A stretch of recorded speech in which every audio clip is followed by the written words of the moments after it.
boyfriend. Now, the reason why Krishna enjoys this this girlfriend and boyfriend mood in Vrindavan is that this is considered a more intense kind of love. That the gopis loved Krishna so much that they could give up even their husbands and their children and their family and the principles of religion and social customs and everything. They didn't care for any honor or prestige or any religious reputation or any of that. They just wanted to be with Krishna because they knew who Krishna was.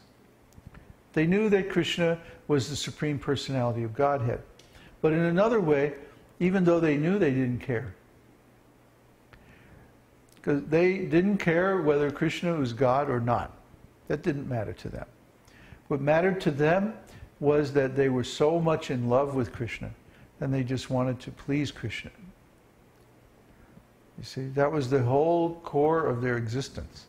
And then because of that, their service was very, very pleasing, very satisfying to Krishna. So the gopis, they wanted to enjoy with Krishna for the duration of 1,000 yuga cycles. Anybody know how much that is? Huh? How much? 4,320,000,000 years. Times? No, 4,320,000,000 years. That's one yuga cycle. Oh no, the one yuga cycle is 4 million, so 1,000 would be 4 billion. You're right. Yeah, yeah, very good. So this length of time was considered, even that was considered insufficient amount of time. Like I tell my lion, I say, how about let's just go, you and me, to the forest for a Googleplex a zillion years. A Googleplex. You know how much that is? Well, a Google is 80,000 trillion. No. A Google is 10 to the 100th power. Yeah, like 1 followed by 100 zeros. And a Googleplex is a Google times a Google and a Google times that. No. A Google to the Google's power. So it's 1 followed by Google zeros? Yeah. Yeah, that's about it. So that's a long time.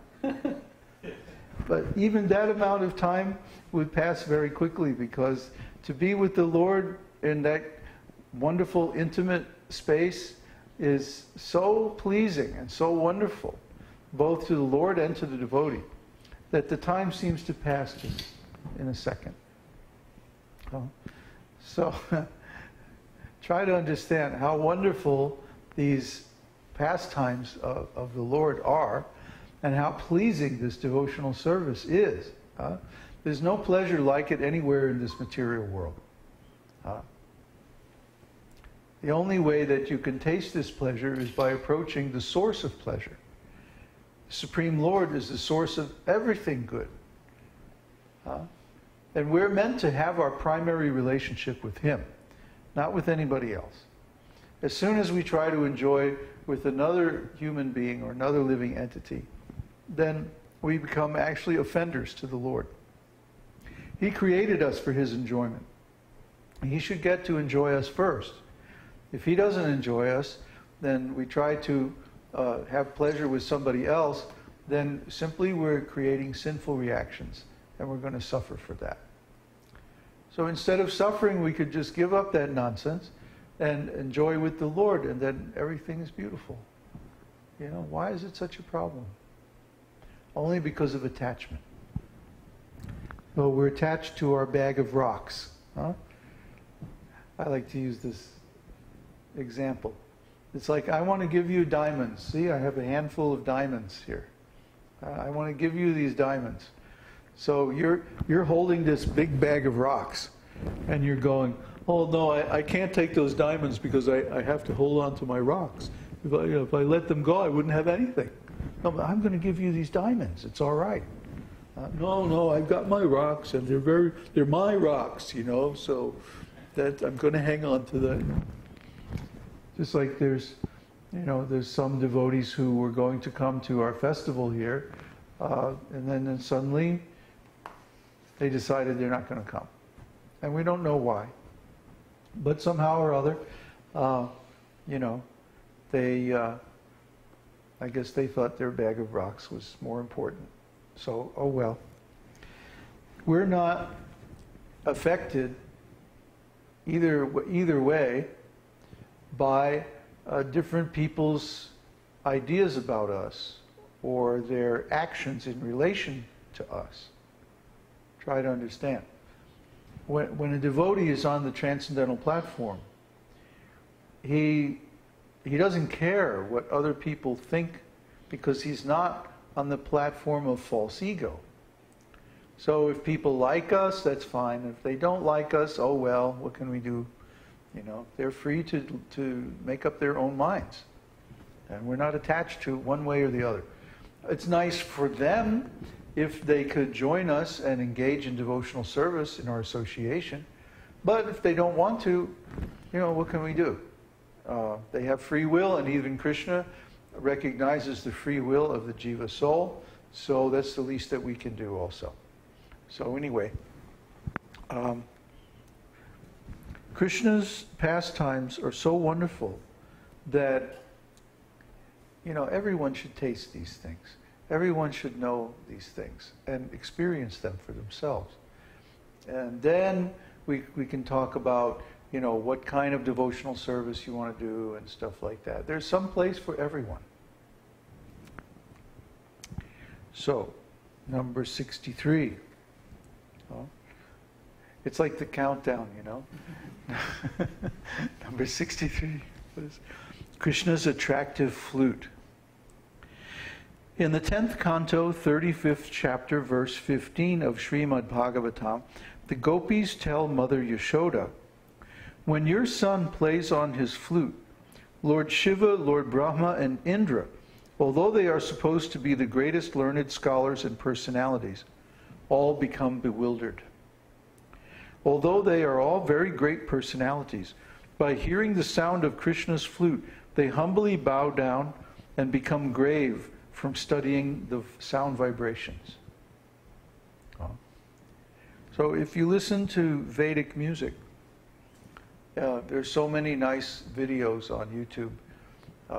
Just do a search for Vedic music or Sangeet or Drupad or Ragas or any of that. And you can hear so many nice Indian music, Vedic music.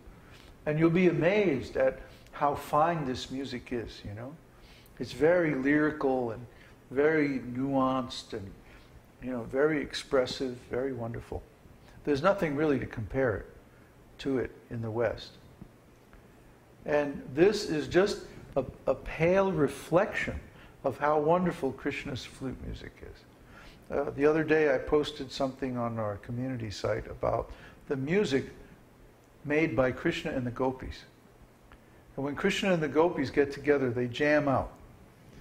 And each gopi is expert at playing a particular instrument, according to their mood, according to their specific personality. They play certain kinds of instruments. And they all play together and they dance at the same time. It's really amazing. It's wonderful how the gopis do this. So when they make their concert, there's, each group of gopis, there's different groups of gopis. It's called Gopi Gana. Gana means like a group or a gang or, they all have something in common. So the gopis that have that thing in common, like interest in music or specializing in dancing a certain way, or the gopis from a particular corner of Vrindavan, or something, however they organize themselves, they all form these little groups, and then each one will do their special dance and their special tune and their particular kirtan and entertain Radha and Krishna. Radha and Krishna are like the king and queen of Vrindavan. And all the gopis simply entertain them with beautiful songs and dances. Sometimes they make jokes, and everyone will laugh. Their laughing is like a flood, like waves of a flood that come through the forest bowers of Vrindavan at night. We can't understand how wonderful those pastimes are unless we personally engage in them ourselves. In his book Vidagdha Madhava, Sri Rupa Goswami thus describes the vibration of Krishna's flute. The sound vibration created by the flute of Krishna wonderfully stopped Lord Shiva from playing his dindim drum. And the same flute has caused great sages like the four Kumaras to become disturbed in their meditation. It has caused Lord Brahma, who was sitting on the lotus flower for the creative function, to become astonished. And Anantadev, who was calmly holding all the planets on his hoods, was moving in this way and that due to the transcendental